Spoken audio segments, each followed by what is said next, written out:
Hello and welcome back. Today we are doing the Q&A. It is the 7th Q&A that I'm doing, and this one is marking the 1,000 subscribers. My channel has recently reached and surpassed 1,000 subscribers. Thanks to all of you. It is not my achievement. It is the decision. It's a reflection of decision of 1,000 people to subscribe to my channel. So thank you for doing that. I have received questions from a few people.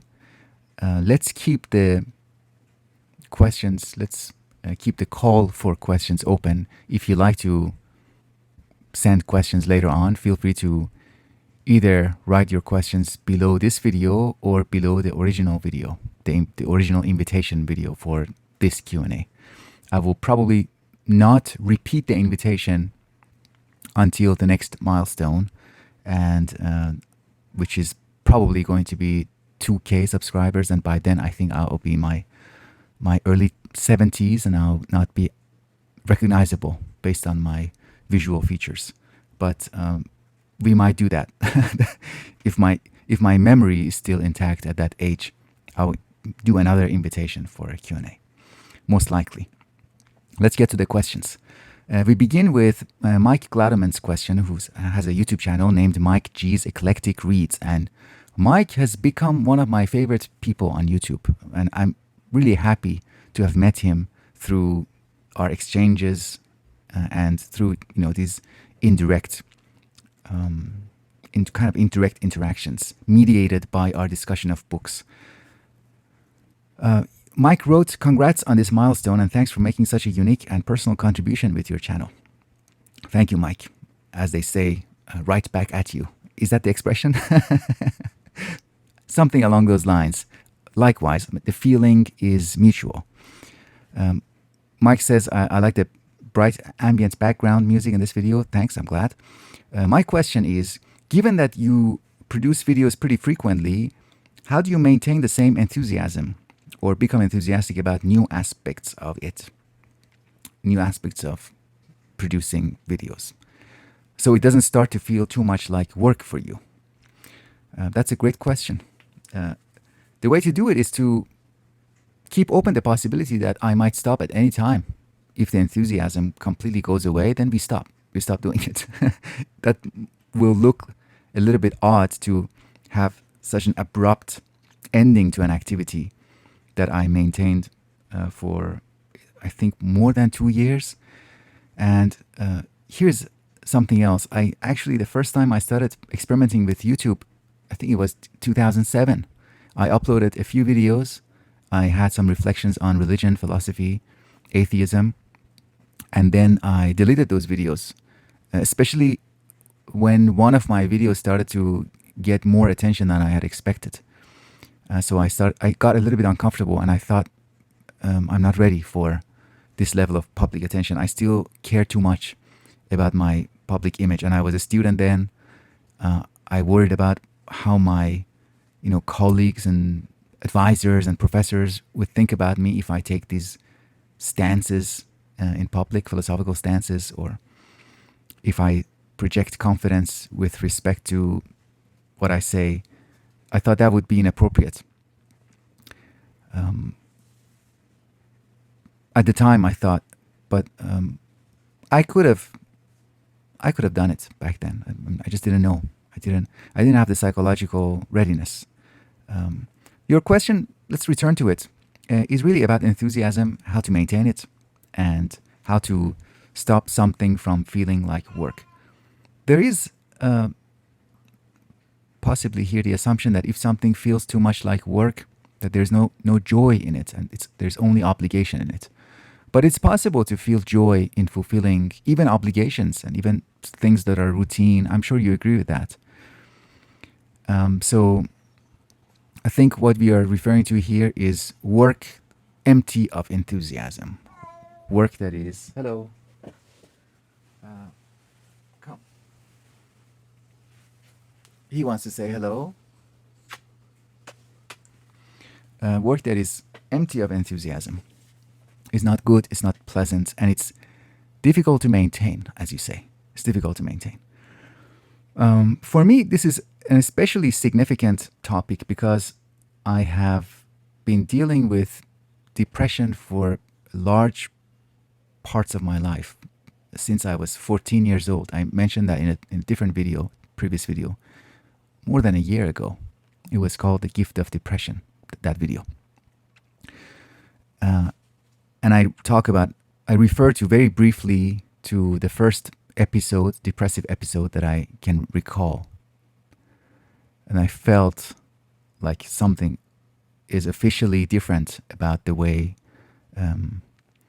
I experience my life, I experience my reality.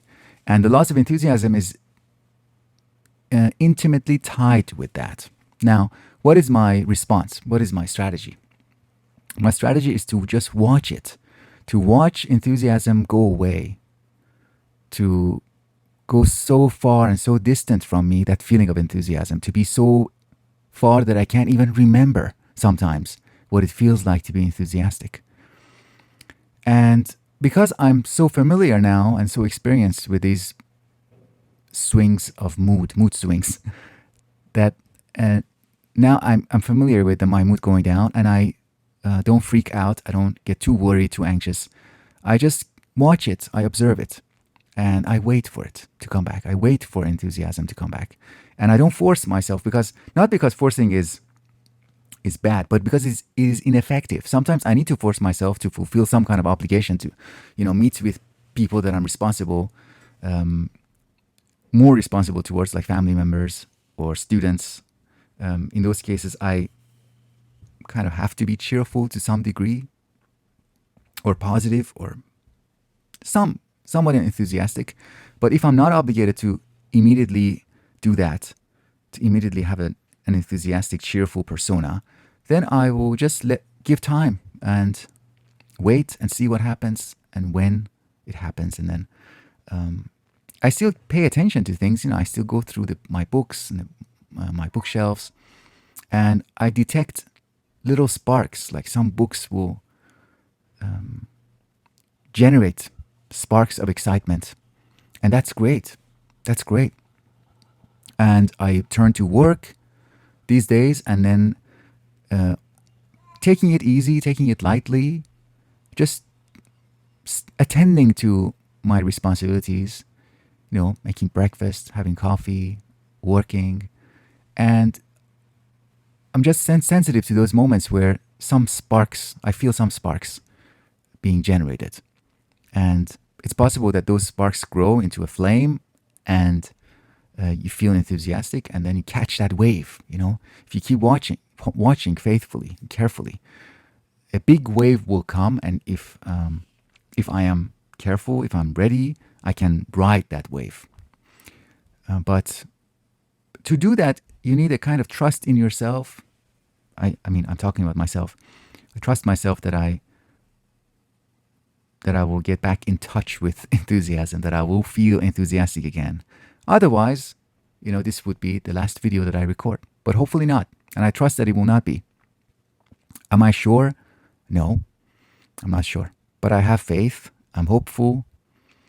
And so far, it's been working. So far, when I wait for positive mood, for energy, for enthusiasm to return, so far it has. Sooner or later, it does return. Let's return to, after this really long ramble, let's return to Mike's comment. He wrote, "For a criticism, I don't really have a criticism for your channel. I'll suggest something instead as a general critique or just an exploration of YouTube culture. We know that a lot of people are watching your channel and others like it. But often the same few people engage most often in the comments. That's true. Is it a good thing, a bad thing? Neither. I think both of us, knowing you a little bit, Mike, having talked with you, I think we both would lean towards neither than the other two, although we would consider those options too. It might be a bad thing. But it is neither bad nor good, I think. And the reason that I think that way, I feel that way, is because I know that it takes a lot of skill to write a comment. Not everybody can write a comment. I mean, I'm talking about a decent comment. it takes, first of all, it takes confidence. It takes some self-confidence, some sense of, what I have to say is worthwhile. I have something worthy of sharing. And that person could be wrong, but that sense is necessary for the act of writing a comment. Even anonymously, I think. Even anonymous comments need that confidence in the background. And so far, it seems like it's a good thing to be able to comment. Even though too much confidence, might result in pages and pages, page upon page of, writing and arguing in the comment section.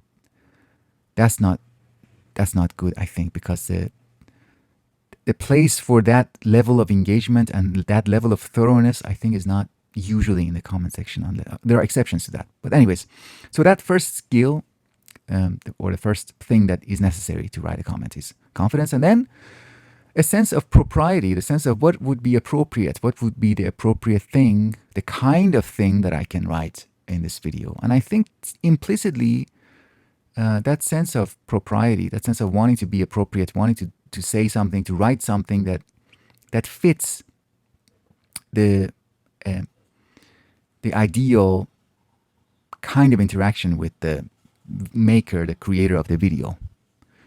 So people who are writing the comment section have some idea in the back of their mind. They have some idea about the kind of interaction, the kind of exchange that they want to enter with me, and sometimes with the other commenters. And that takes some skill. It also takes a level of awareness. And I think most people who don't create YouTube videos themselves, they are not aware of this. They're not aware that their comments have an impact on the creator of the video. No matter how small that impact is, it could be an impact that lasts 5 minutes. But there is an impact there. And there are people who have changed the way I make videos based on their comments. And that is significant. So the fate of the YouTube channel, the fate of my engagement in social media and many other people's engagements in social media, the fate of that, where the channel goes, the direction that it takes, is determined in part by the feedback that we receive from the viewers. And viewers who don't themselves create, I think, might underestimate their role and their potential influence. Or maybe they are aware of it and they don't want it. They don't want that influence. They don't want to exert power over how my YouTube channel might change over time. They want to sit back and be quiet. So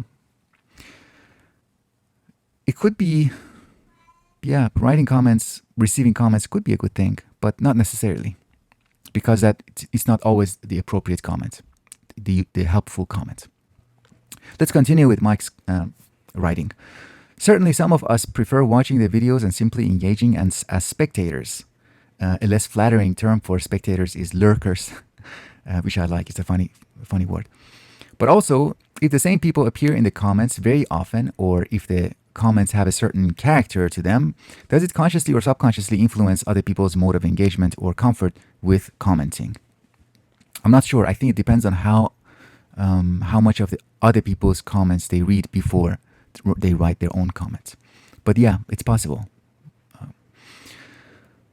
Mike continues, by creating any sense of community in the comments section of a YouTube channel, is an out-group being subtly created too? But also, is that necessarily a bad thing, given that some community is always established among anyone who has the interest to watch this video at all? And what people might be dissuaded from commenting when they read this comment? Maybe someone who sees several long and serious comments but wanted to post something short and simple will decide not to. Hopefully not. So if you are reading this, please do still post whatever comment you were thinking of. That's great. It's like a little poem that Mike wrote. First, he was writing to me, addressing me, and then towards the end of the comment, he's now talking to the other viewers. That's beautiful. Beautiful turn of perspective. Now, let me say a few words about what you said about in-group and out-group. I think it is possible. Every time a relationship is formed, there are things excluded in it, from it. Any identity, any identity rests upon the. I think it's reasonable. We can argue philosophically about why this is true, why we should accept this, but let's just accept it axiomatically that every time we put forth or we form an identity, we are doing that by excluding certain things out of it. And that applies to relationships. That applies to relationships among several people or a group of people. And every time a community has a character, that character, formation of that character, the identity of that, what that is, rests on excluding maybe types of people, groups of people. But I think there are features in this media, the medium of a YouTube channel, YouTube video, that minimizes the chances of that happening. I'm now remembering that book called Social Chemistry by Marissa King. In that book, Marissa King distinguishes between three different ways of, several different styles of creating a network or creating relationships among people. Two of those are relevant for our discussion here. One of them is expansionism, the style of expansion or being an expansionist. The other one is convening or being a convener. I think what you're referring to here, the danger of excluding in-group, out-group, applies more to convening, to the activity of convening. Convening is when you get together and create a team spirit or transform our relationship, make our relationship stronger by forming some kind of group identity, some kind of group aim, or the goals that are motivating us as a group. So it's not one person at the center of the group that everybody is attached to, everybody is connecting to, but the group as a whole. The different nodes in the group are all being connected with each other, and the group connection as a whole is being strengthened. That we can contrast with expansionism. Expansionism is, I think, YouTube would be more adequately modeled in terms of expansionism. In the style of expansion, there's one person at the center, and then that person creates relationships, individual relationships with other people in that network. So if you remove that central person, the whole network disappears. And because of that, it is easier to include other people, because all that it takes is for that relationship between the creator and the commenter or the viewer to be formed. By contrast, after convening, then there is a strong sense of group spirit, group mindset, and that might intimidate outsiders because the sense of in-group is much stronger in that kind of network. I hope that makes sense. Thank you, Mike, for your support and for your great comment. Very thoughtful. Let's now turn to Sam C., who wrote, "Congrats on 1K, Davood. It's well deserved." Thank you, Sam. I am someone who particularly likes your personal reflection videos. For example, your videos on boredom, love without cruelty. I like that one. I like that topic as well. Love without cruelty. I think it's an extremely important one and neglected. Reflections on depression, etc. I think you have a uniquely even-handed approach to your videos. Thank you. And it comes out best when you talk about general topics like these. So I'm always happy to see these sorts of personal reflections sprinkled among more specific videos on books or interviews. That's very kind. As for questions, I have a very broad one. At this point in your life, what is your conception of the good life? The good life. What is my conception of the good life?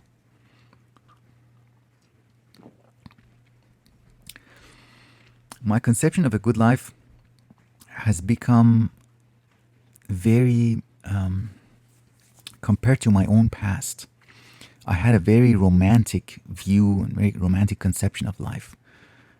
Like a good life for me was the image that I had, even though I might not have admitted it to other people or to myself even sometimes. The ideal life for me was the image of, that image was the image of a tortured artist, somebody who goes against the current of common values of life, the common consumerist, individualistic, well, maybe not that, but definitely consumerist, and pursuing prestige, pursuing status, pursuing money, even pursuing things like having a happy family life. All those things, like in my mind, I rebelled against all of those. And I wanted a good life that was a single minded devotion.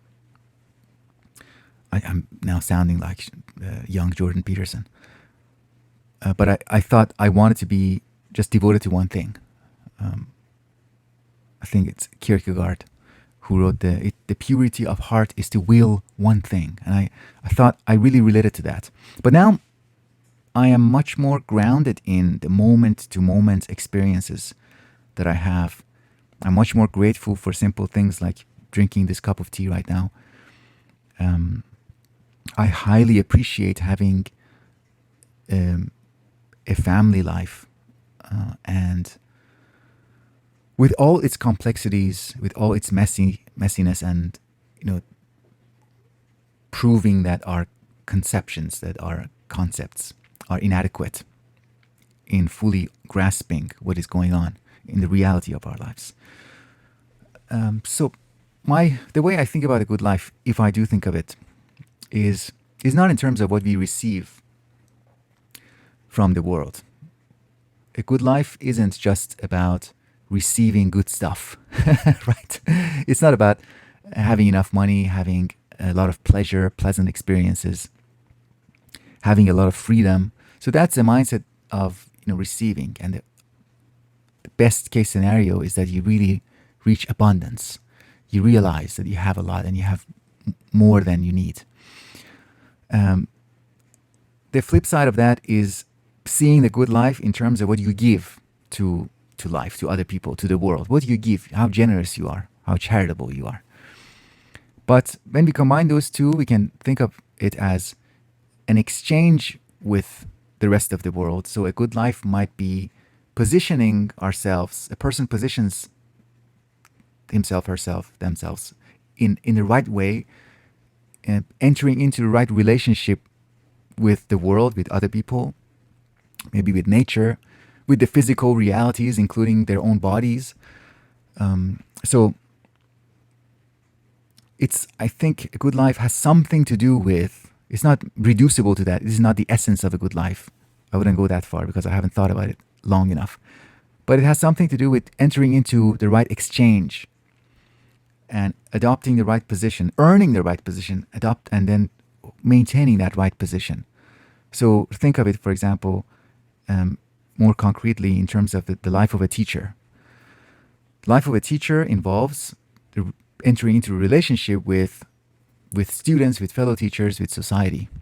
Society supports you for being a teacher, and you give something to society. You maintain the position of a teacher. And then you understand that, you continue to understand that, you continue to explore what it means to be a good teacher, not just a teacher, but to embody that in the best possible way that you can, and explore what else is revealed. I mean, it's not really about the exchange. When I enter into an exchange, if I have a store and people come to my store and buy stuff from me, of course, that's good. But the exchange sometimes can be an excuse for developing human bonds with other people. So a student and a teacher are exchanging knowledge with each other. The teacher at the end of the term or at the end of the year gives grades to students. But that kind of becomes, if things work out, that almost becomes an excuse for them to be there. They are there for the excuse of going through that course. And what they remember, what is really significant, is that human bond that they created while engaging with that excuse. So it doesn't really matter what they learned, even though it does. But that is a prerequisite for something more important. That's why a book that comes to my mind, it's not a really great book, but I really like the title of the book. The title of the book is Every Time I Find the Meaning of Life, They Change It.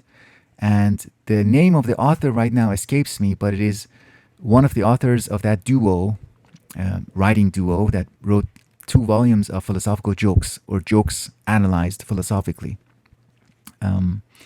Plato and Platypus, I think one of the titles. So one of the authors wrote on his own a book called Every Time I Find a Meaning of Life, They Change It. And that, I think that rings true.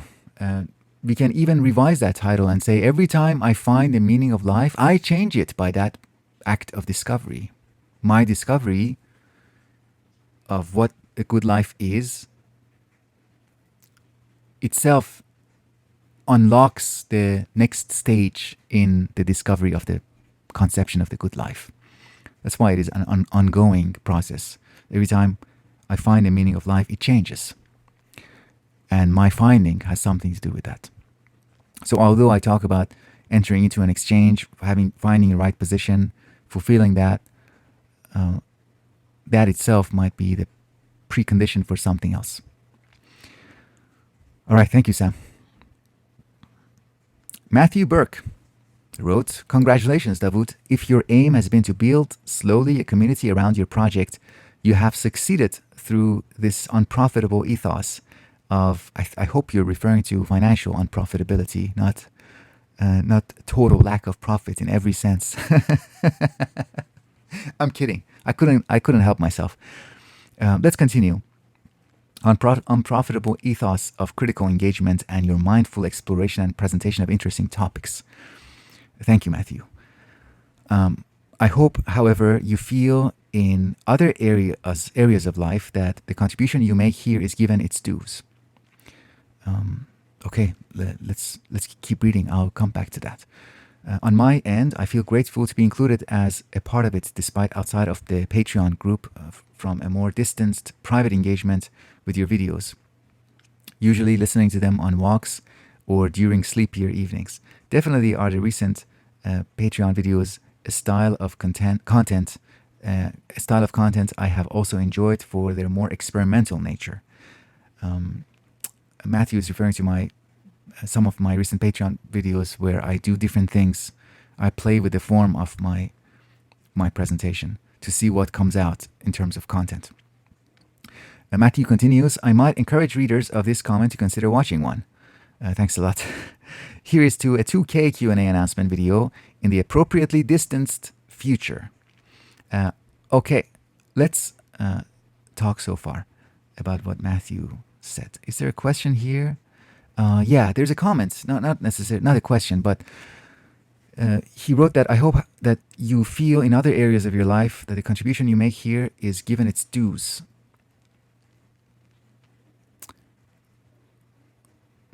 I see. I'm not sure. I don't feel confident that my understanding of this comment is accurate. Correct me if I'm wrong. But I think maybe you're talking about how my engagement with YouTube is not making me leave behind or neglect other areas of my life. If that's the case, then yeah, that is a concern for me too these days. Because since I moved from Hong Kong / Macau, since I moved from Asia to Toronto, I left behind a very comfortable life, a very secure financial situation. I had a good salary there. And now I'm in a situation that is quite different. I wouldn't complain about it, but I shouldn't say but after that. I wouldn't complain. Just this note that I need to, because of my own decision, I need to work a lot more now for a lot less money. And I don't feel very secure with the practical, with taking care of the practical necessities of my my life and my taking care of my family. That's why I've been really preoccupied. One of the things that I did was I invited a few people to do interviews so I can interview them. So I kind of share the burden of speech and the burden of thinking with some fellow travelers, fellow thinkers. And that's been really great. That gave me some time to regroup and plan for the future of my YouTube channel and plan more generally with my life. I expect that my engagement with YouTube is going to take a hit or be reduced. Take a hit is probably unnecessarily violent a metaphor, but it's going to be reduced. That's my expectation. I wouldn't be happy about it, but I think I have to accept that because, as you said, it's not profitable enough that I can count it as a part-time job. But I'll see what we can do. I'll see what I can do. But thank you for your concern, Matthew. I'm grateful. Matthew continues, I'll skip criticism, but for a question. What is your most important emotion? My most important emotion is, I think, sadness. And it takes very different forms. I think if we assume, as some other people assume, that there are these so-called basic emotions, it's a very difficult to defend assumption. I think Paul Ekman, was that the name of the person who argued? The person associated with that position, that there are basic emotions and then they become more complicated. And these basic emotions are shared by other animals, some other animals. And what is different about human emotion, complex human emotion, is that we kind of rely on these basic emotions as ingredients to then experience complex emotions that involve thinking, thought, judgment, intuition, and so on and so forth. More human, linguistically transformed emotions. So sadness, for example, takes the form of nostalgia. It can take the form of missing someone. It can take the form of appreciating a work of art, appreciating a film, a story, a novel. It could just come out of nowhere and just hit you, sadness, on a rainy evening. Why is it important? Matthew asks. Why is sadness important? I think it has become important because it is I've experienced it very frequently, and it found its way into different areas of my life before I really became aware of it. I just found myself overcome by the dominance of this, by the salience of this emotion. And part of that, I think, has to do with my inclination towards sadness. And if you're familiar with, to some degree, with the history of my country of origin, which is Iran, and my Persian culture.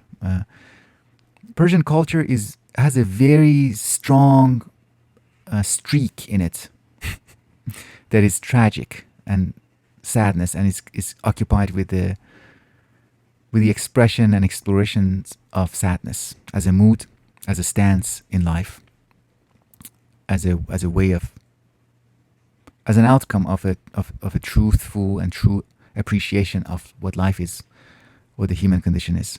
But also that is tied with the history of that country, what happened there, and sadness maybe being a rational response. Why is it important? I don't know. It's also an opponent. I guess you can think of it as a wrestling opponent, something that I wrestle with, something that I identify with also. How does it drive you, limit you, challenge you? So it drives me because it forces me to be sensitive, as I responded. Remember my response to a previous question by Mike. I said that I have honed in, not honed in. I've been forced to sharpen my observation skills, to observe my mood and to wait for the changes of my mood, for them to improve, for my mood to improve. So that the skill to wait, the skill to not make things worse, which is hugely important because you can make things worse when you're in a negative mood. But to just wait and exercise inaction when that is a necessary response, that's important. Waiting and being sensitive to catch that next wave. How does it limit you? I think depression and sadness in general, I think they are defined as, in terms of limitation of possibilities, a sense of possibility. So a person who has a negative mood, they perceive fewer possibilities compared to somebody who is in a very positive mood. So a positive mood is associated in general with noticing a lot more possibilities, not being helpless against the demands of life. Matthew continues, what other emotions is it associated with? I think, yeah, that I kind of already answered this. More complicated, more complex, more emotions that are reliant on linguistic capacity, like nostalgia, I think, or longing, or waiting. How has it changed over time? I think I have developed a friendlier relationship with it over time, and at the same time I see myself in it. I don't see it as completely outside of me. So it is me. I kind of own it. It is me, really. That is a part of me. But at the same time, I don't let it completely be my identity. So a salient emotion, a dominant emotion, is a big part of you, but it doesn't define you completely. I think that's my point. And then Matthew continues, what memories, if you wish to share them, is it associated with? I've asked this question from somebody before, and I found the answer vastly different from mine and quite illuminating to the problems undermined. Maybe if you wanted, you could reinterpret this question as a reveal of your most important shadow element, because it is really aimed at initiating an objective, integrative relationship with our more unconscious aspects. And I would like to see your existing approach to this. That's good. Another strategy would be to say, this is a little bit more tricky, but you can also ask people, what is the emotion in other people that you're most irritated by, that frustrates you the most? I think that is an easier, like a more direct way of getting to the shadow elements, because a shadow element, if it is truly a shadow element, is disowned. I disown it. And I say, this is not a part of me. And when I encounter it with other people, it really upsets me, because they are making it more difficult for me to keep that emotion and all its associated thoughts and memories repressed. I can't think right now off the top of my head. I mean, I recently went through this experience of sadness. I'll tell you this. I sat down to record this video, and I tried once a few days ago, and I couldn't do it. I just couldn't do it. So that's a very, very recent memory, and it was an intensely sad. Apparently, I had no reason to be that sad. The sadness of that depth, of that intensity. I was like, what is this? But it can be incapacitating. Is that a word? If it is, then yeah, that is an observation. Let me stop here, because the video has become too long. There are 2 more questions to go. Okay, let's just go through them quickly, because my phone is running out of battery, so I need to speed up. Sorry for rushing a little bit for the remainder of the video. Ruby on YXX said, "Hi Davood, congratulations." Thank you, Ruby. I've enjoyed your channel immensely, and I've enjoyed your comments since I have found it, as well as the channels, books, and articles you suggest. I'm very happy to hear that. I guess my only criticism is when you mentioned a while ago about keeping your channel small. My only criticism is about a while ago when you said that you keep your channel small. I forgot when you said it, but I remembered you saying something like you wouldn't like too many subscribers.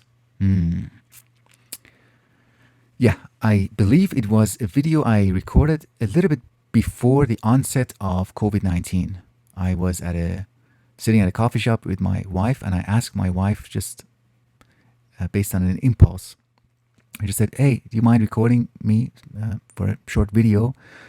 And she agreed, and we recorded. And I think I called that video Content and Style. And I said that just like that independent coffee shop, which just wants to serve that limited space. I want to be like that. I want to serve a limited type or limited number of viewers. I don't want to be everything to everyone. I don't want to claim that I have the answer to every question.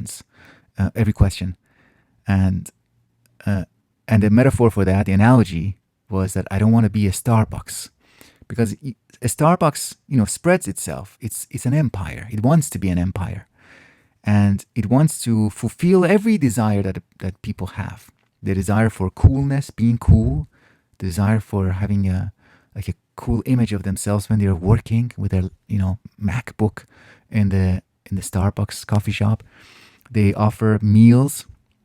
They offer, I don't know, blueberry yogurt, coffee, tea, whole variety of cold and warm drinks. But that independent coffee shop that we were sitting at that time, they mainly just had coffee, some baked goods, some sweets, and very limited number of sandwiches. I think 1 or 2, maybe 3 types of sandwiches made there on the spot, unlike Starbucks, I think. And and some teas. So small tea menu, very small tea menu, coffee, and not a chain, not an empire. So I was really inspired by that, partly to motivate myself to start doing something. I'm not against gaining more subscribers or being exposed to a wider audience. And in fact, since then, I have revised that. This could be a topic for a different video. But my original intention was to really devote my channel to theoretical psychology and be it as a way of helping that sub-discipline in psychology, which is on the margins of the discipline, not really as popular, not really as understood, not well attended by the students. But based on a few experiences, I felt extremely disappointed by some of my interactions with fellow theoretical psychologists, and I felt like this would be too limiting. I don't want to be a snob. I don't want to be part of a community that says, okay, everybody else doesn't get it, we get it, and we are doomed to be in the minority forever. I don't want to be that hopeless. And I also don't want to be inaccessible. I want to be accessible. So I was so happy to do a video like a book review of The Courage to be Disliked. Very popular video, and I didn't compromise my style. I didn't compromise the way I would talk. That was the same thing, I just directed it to a different, towards a different book, towards a different topic. So I think that addresses your question and your concern. And it's a totally, completely valid criticism that, hey, what are you talking about? Does it even make sense to say I want to have a YouTube channel and inviting people to like, comment, and do all those things that give the YouTube channel a chance against this brutal, ruthless YouTube algorithm? Of course, I would like people to do that if they really want to, if they mean it. I don't want them to just say, I don't like the video, but I want this guy to have a chance against the algorithm. But for viewers who really like my videos, I always hope that they do support with those in that way, in those ways. So that kind of goes against the desire to be small as a matter of principle. That one of my principles is to not have many subscribers. No, I think that's, as you would say, I think that is not reasonable. That's not a wise thing to say. Not a good attitude to have. It's too much attitude in that. Do you still think this way? No, so not really in that way. I'm still not against being small, having a small YouTube channel. But I'm also not against growing. I still don't want to be an empire. I still don't want to be a Jordan Peterson. Because that is an exchange with the public that is not sustainable. And it's too asymmetrical. That relationship with the public is too asymmetrical. The pedestal is too high for that style of engagement. And I don't want to experience that kind of vertigo. I'm interested in, so back to the comments. I'm interested in your thoughts about it. And when you first thought that you'd prefer a smaller audience, okay, I think we have covered this. And your general thoughts about a smaller and larger YouTube channels, however you define them. I imagine someone who thinks with a small YouTube channel in mind compared to a bigger one might influence the way they make content at a sort of unconscious level, if that makes sense. Yes, I would say this. There are YouTube channels that don't have a lot of subscribers. Maybe they have like maybe 400 subscribers, 200 subscribers. But from the get-go, they begin acting like a big YouTube channel. And what I mean by that is heavy production and that asymmetrical relationship assumed from the beginning. And I don't think I want to do that. That's not a path. So being small and big is about a way of conducting yourself when you turn on the camera. It's not just about the number of subscribers that you have. Yeah. Even though I voted for reviews of TV/film for personal reflection, I myself think of maybe a 20-minute video about a certain topic, like time, childhood, thinking, human condition, etc., with your personal life mixed in with ideas and input from various authors you've read, or a collaboration kind of thing. Yeah, some of these things are in the works, in plans for the future. I don't know if you have a limit for how long you give yourself to make a particular video, but if there's a topic that might take a while, I think it would be interesting. Do you have thoughts on a video that may take months to make versus one take? Great question. This is something I've thought about, actually. For me, YouTube was a medium. Its attractiveness, the attraction of YouTube was partly because I could just turn on the camera and start talking and do some editing later on, but very light editing. And then that other side opened up to me. I started considering, what if I record bits and pieces of video over a period, like, as you said, a month or more? How is that going to look like? What is going to be possible with that form, with that format? And I have experimented privately. I haven't posted anything, but I have done experiments. And there are things that you can only do with that form. And one of the things you can accomplish with that form is that you can really do a dialogical process of thinking on your own. You can watch your own videos and respond to them. There's a YouTube video here called Attention. It's a booktube video, and in some of his videos, he, the creator of that channel, he divides himself into 3 voices, and he kind of talks to himself. Different parts of him talk to themselves, and it can be quite nice to watch. I really like that style. But what I would do would be like taking different takes over time. Maybe talking about a book, how the reading of that book is going, or something else. Let's continue. Ruby continues, my last question is about the shared reality we have with others and how we are forced to interact this way in order to survive. I'm not really sure how to phrase it. Basically, we each live with our unique selves and interpret things our own ways, but we must live with others. So we end up sort of forfeiting our own vision of everything in order for this. I don't think I have a question, actually. This has just been on my mind lately, so I would appreciate if you have any thoughts or know any relevant concepts or authors that might help me understand what I'm thinking. I think what you're referring to is similar to intersubjectivity, or the kind of negotiation we have to go through, because our subjective realities don't always match the subjective reality of others, and we have to come to a negotiation, to a third place, a place in between you and I. Martin Buber comes to mind now, I and Thou. There's a book by Alain Badiou, I should say, or more French. Badiou has a book on love. What is it called? It should be here. In Praise of Love. It's here. In Praise of Love, he talks about that shared world, especially in the context of loving someone. And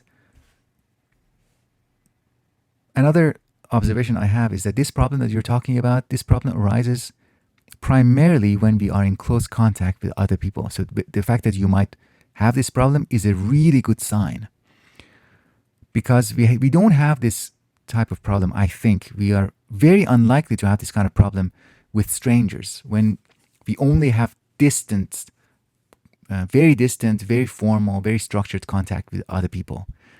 In those scenarios, the shared reality and the mismatch between my reality and your reality doesn't really surface. It surfaces the most in close contact and in intimate relationships. That's my understanding. I mean, this challenge is so much more prominent in my marriage than in my friendships, even, or in much less in my acquaintances and in my daily casual relationships at the coffee shop and at the stores. So intimacy and love and close human contact really makes this a problem, problematizes this. And that is itself a good thing. And it shouldn't, therefore, I think it shouldn't be seen as a problem to eliminate. We shouldn't go our own way, if you if you forgive that allusion, that reference. Finally, we get to Rainbow Sky, Gay and Proud. Rainbow has a series of questions. Hopefully my battery survives this. First question, what are some of your favorite TV shows? Okay, I'll mention a couple. I love Baskets. Baskets is one of my favorite TV shows. I love it. I love its sadness as well as its comedy. And I love its exploration of the concept of a clown. It's so beautiful. I also love Last Man on Earth, which went on for 4 seasons and then got canceled without a satisfactory ending to the story.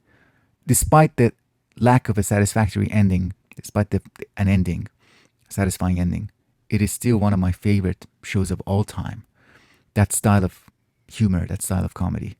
I love it.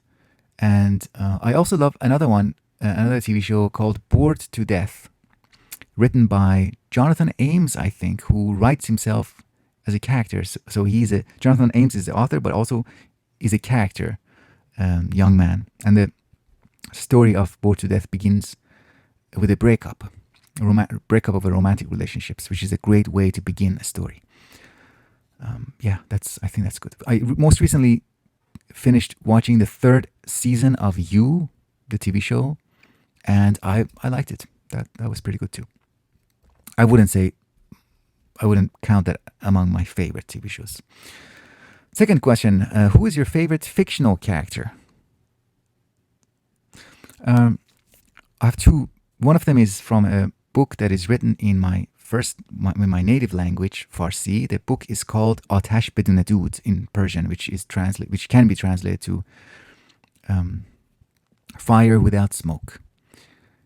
And I don't think it is translated, but one of my favorite characters is a supporting character, supportive to the main central character in the novel, and the kind of best friend, very calm, very wise, and very controlled. His aggression is very controlled, and he can see the future consequences of the current decision, whereas the central character is very impulsive.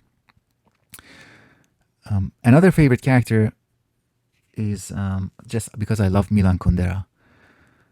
Kundera's first novel, which is called The Joke, the main character in that one is called, his name is Ludwig. And Ludwig is a character that I love deeply, not just because of how we find Ludwig in The Joke, but also because how Ludwig unlocks my understanding of so many other characters in Kundera's later novels. People that we meet in the short stories, people that we meet in the Farewell Waltz, a later novel, and even that famous book, The Unbearable Lightness of Being. It was after reading The Joke and what happens to Ludwig that I kind of grasp something about all those other characters that Kundera goes on to write later on.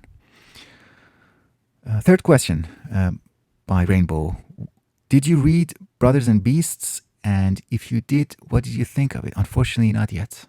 I've been going through stuff, quite distracted by taking care of the practical necessities of life, but hopefully at some point in the future. I can't order, in my current situation, I can't really buy books as mindlessly as I used to. I miss that feeling, but it's okay. I will get to that. I'll get to it sooner or later. Last question, in the first comment, what genre of fiction you want to write in? If I do write fiction, I would write short stories, but my style of writing, what I've been writing recently and what I'm most inclined to write is like observational essays. I'm really influenced by the philosophical tradition of phenomenology. Experiences like the experience of waiting. Jean-Paul Sartre has, in his Being and Time, has that unforgettable description of being at a cafe waiting for his friend Pierre. I love descriptions like that, in or out of novels, in or out of fictional scenarios. But so if I write, it will be more in that kind of direction than fiction. I'm very doubtful whether or not I will ever write a complete publishable work of fiction. But we will see. It might be too soon to judge. Rainbow continues. I have more questions, Davood. And the first one is this. What are some of your favorite games? I like fun games, group games that create intensity. Like the game, what is that spy game? Resistance. Resistance is a simple board game. It's a lot of fun to play. Different variation of that, simpler variation of that, I think it was called One Night Werewolf, if I'm not mistaken. Again, it's just fun. It's not complicated. I don't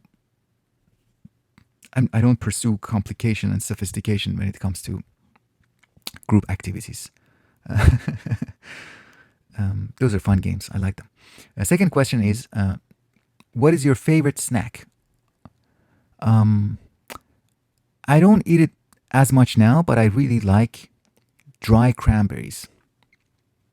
I'm in general a big fan of dried fruits, and dry cranberries on the top of the list, but it has to be fresh. When I was living in the Netherlands, in Leiden, we had the farmers market on the weekends, and they had the best dry cranberries I've ever had in my life. I miss that. I really miss that about Leiden. Good. Third question. What short story or short stories do you like the most from A Swim in a Pond in the Rain by George Saunders? And why? The short story that I find myself thinking about the most in that collection of short stories, I mean, some of them I can't even remember the title of the stories. Oh, I think there were 7 or 8 stories. 7, I think. The one that I find myself thinking about the most is, I think it was the second or third one, titled The Singers. The Singers by Ivan Turgenev. Why did I love it so much? It was because for me it was just a great story, beautiful story. But for me it was a way to talk about aesthetics, philosophy of art. What is the aim of art? What is the aim of a work of art? Is it mastery? Is it technical mastery? Or is it something else? And without really getting philosophical, that short story gives an answer to that question.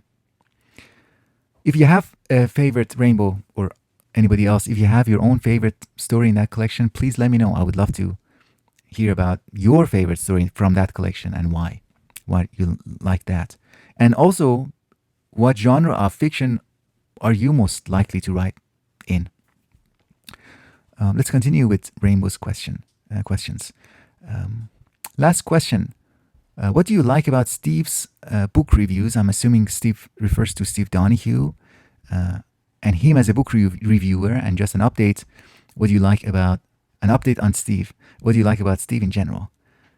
Not much of an update on Steve. I still like him. I still try to find time to watch some of his videos. I especially like his Q&A videos, really rapid fire, very energetic, and his style of written reviews is also very energetic. I wish I had access to some of the longer reviews of by him, the ones that he publishes on open letters reviews, open letters review or open letters reviews. That website. It's very easy to access. No advertisement. It's a great place. His reviews there they tend to be rather short, but they're very upbeat, energetic, and biting, sharp. Steve is great. Steve is great. For a slow book discussion, I would like to see. I'll say this. Back to Steve. I mean, I understand that he can create controversy and he can be a little bit divisive despite his cheerful presence and very enthusiastic presence. I can see that. I've spent enough time with his videos that side has opened up for me. And when I made that video about my views on philosophy and Steve, I got a lot of attention, surprising amount of attention. And some of the comments there were a little bit too much. They were a little bit too negative, a little bit gossipy, and sometimes bordering on nasty. And I don't want to participate in that. I mean, if I feel that way about someone, I'll just distance myself from them. Why continue? I mean, why continue watching someone if you don't like them? If they make you angry, why? I don't get that. If Steve makes me angry, I'll stop watching him. But he hasn't made me that angry, so I occasionally, if I get the chance, I'll watch his videos. For a slow book discussion, I would like to see a discussion of The Heart Has Its Reasons by Michael Cart and Over the Rainbow by Michelle Ann Abates. I don't know how to pronounce that her name. And Misreading Masculinity by Thomas Newkirk, and Ways of Being Male by John Stevens, and Pipers at the Gates of Dawn by Jonathan Cott. And that is all for now. Thank you so much, Rainbow, for accompanying my channel, for commenting on my videos, and for your suggestions. I'll keep note of these for some point in the future, so hopefully we'll get to them. And that is all. That is all. My phone survived. Thank you for your questions. If you have more questions, feel free to add them, again, as I said, under this video or under the original invitation. I will not have another invitation to Q&A until another major milestone. And by then, I think I'll have, I'll be a different person by then. So I can't promise anything. But until then, if I get a bunch of questions, if I get like 4, 5, 3 substantial questions that require substantive attention and time, I will do the Q&A part 8. Otherwise, I'll speak with you in the future videos. Thank you.